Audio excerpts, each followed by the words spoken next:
My name is Jessica Park. I'm 23 years old. I currently live in New York, and I am the project and communications manager for KoreanAmericanStory.org.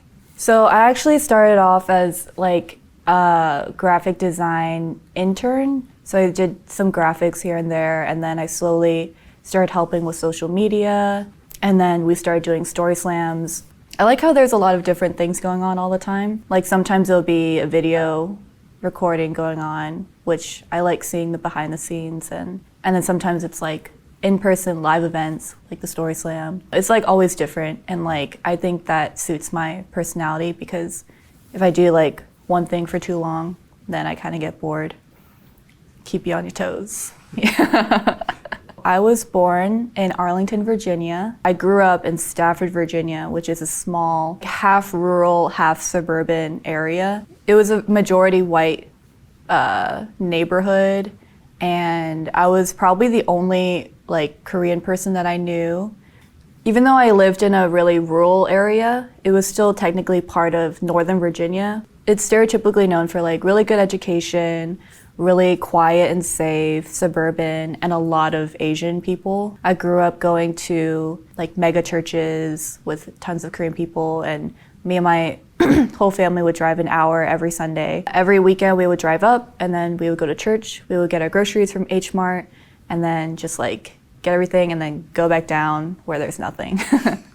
College was weird because the first 2 years I felt a crazy amount of pressure. I went in because I wanted to do pre-med, and I was like, I wanted to be a doctor, and I was like I don't like, no pressure from my parents. Like I told them when I was young, growing up, I was like, I will be a doctor.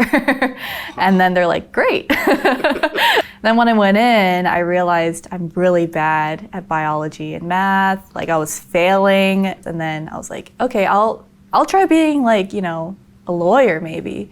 So then I went in, I tried to major in English, I switched to anthropology, and then I switched to philosophy. And then like my second year, I realized like after I kept changing my major so many times, like the only consistent thing was art. It was time to declare my major. I was like, I think I have to do art because that's the one thing that I'm actually good at right now. Then I like prepared this whole speech for my parents. I wrote out everything I was gonna say in English, and I had my friend help me translate it all into Korean. So then when I went home, I had my laptop open. I was like, can I talk to you guys? And I just started reading like my 2-page like letter to them saying like, I tried really hard to do like X, Y, and Z, but I feel like my only option is art, and I'm really sorry for like probably disappointing you, but like I feel like I have to do this. They heard me out because I explained everything, and they saw how much I was trying, so they're like, okay. I mean, we're kind of confused like what's going on, but you can do what makes you happy. And then ever since then, I just kind of, just ran with it. I think ever since I was little, I've just been like a deep thinker, probably to my detriment. My mom went through like a really, really hard struggle during those years, and like throughout that time, like I was the main person that she talked to.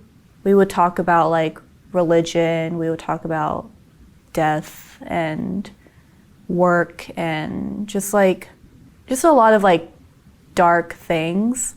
She was coming to me for a lot of mentoring advice almost, and I would have to like put myself in their shoes all the time. I would see a lot of like mental breakdowns and like, really intense things. It definitely contributed to like a lot of anxiety and depression. It just made me really like nervous a lot. For them, that's the reality. Like they never know what's gonna happen. To them, like every day is just an intense hardship. So then it just kind of translated to me where I'm like, I don't know what's gonna happen. And Christianity has been a big part of my life. So ultimately, like the answer to every problem has been like just praying to God and giving all your worries to Him, and like trusting that He'll take care of it.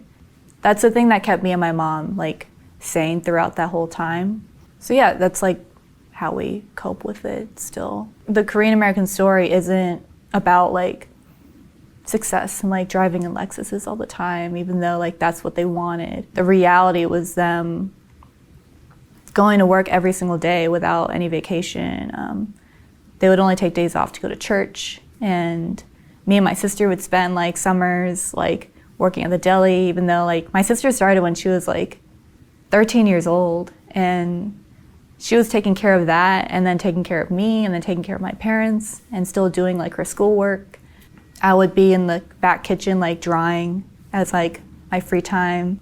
Even throughout college, like I still helped out at the deli, but I hated the deli. Like that's the source of like everything that was wrong with our family.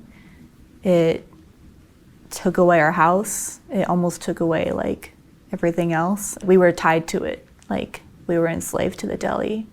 When I graduated, I worked there for a couple months. And then when the opportunity finally came for me to try and do like Korean American Story full time, my parents were against it at first because they were like, you're just gonna like leave, like even though we've always been together, like ever since me in high school, like I've been the one that's like kind of keeping them going, like motivating them and helping out the deli, giving ideas, like what can we do better? Yeah, now they're like, oh, like now you're leaving too. So that was pretty hard.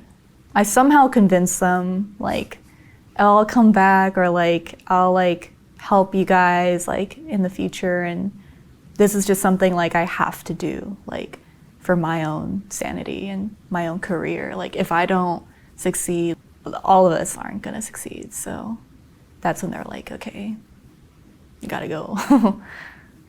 My motivation for living my life wasn't really about like, oh, there's like this future Jessica that's so awesome and like she's gonna do great things. It's more like, I just want like to see my parents just like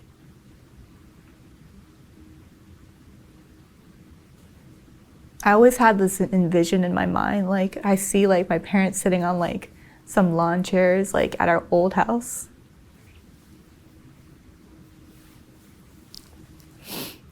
Like the house that they bought, and they're just kind of like chilling, like no like stress or like anger. There was no room to like think about what I like. Things like art were more sources of guilt because I'm like, I can't just like draw a painting and like that will like relieve their hardships.